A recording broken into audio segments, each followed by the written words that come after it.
Back with my magically reduced cane. It's triangular cane. I pulled, I stretched, I used my brayer, and I'm down to the size I want. I'm going to cut it in 6 equal parts.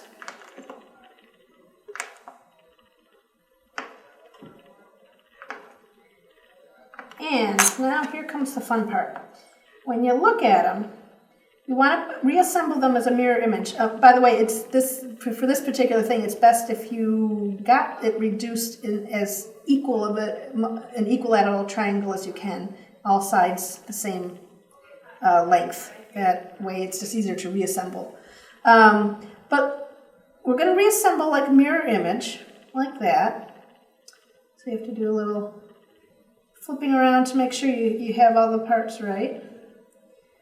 But there are so many ways to do it. Here's one thing, and it's a certain pattern, but let's take the other half and assemble them in a different way. Let's find how they go together. Let's do it that way, with that as the mirror image. And actually, this end of the cane obviously is not equilateral.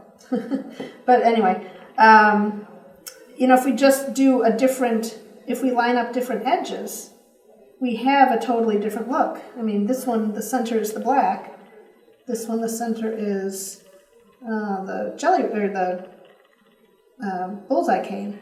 So you have to decide how you want to reassemble it. One way to do that is you can actually assemble it like this and put it down on a mirror, and it'll reflect, and you'll see what the whole cane will look like when you assemble it that way. But you just have fun flipping the different edges together. I'll flip these around. This has the bullseye in the middle. Let's do it so we have the jelly roll in the middle. And again, it's a totally different look to the cane. So the decision is yours. I kind of liked it with the black in the middle there, so I'm going to go ahead and assemble it that way. And oops. Now see, I was just looking at the black, matching the black, but obviously I have to flip it because it's the white I need to do too.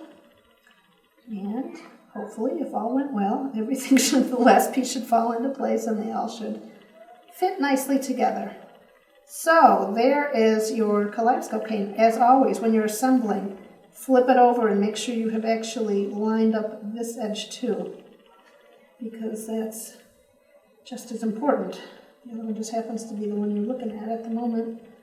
But you need all sides. If hopefully, it doesn't always work this way, but hopefully if both ends are lined up, that means it's lined up all the way through the middle too.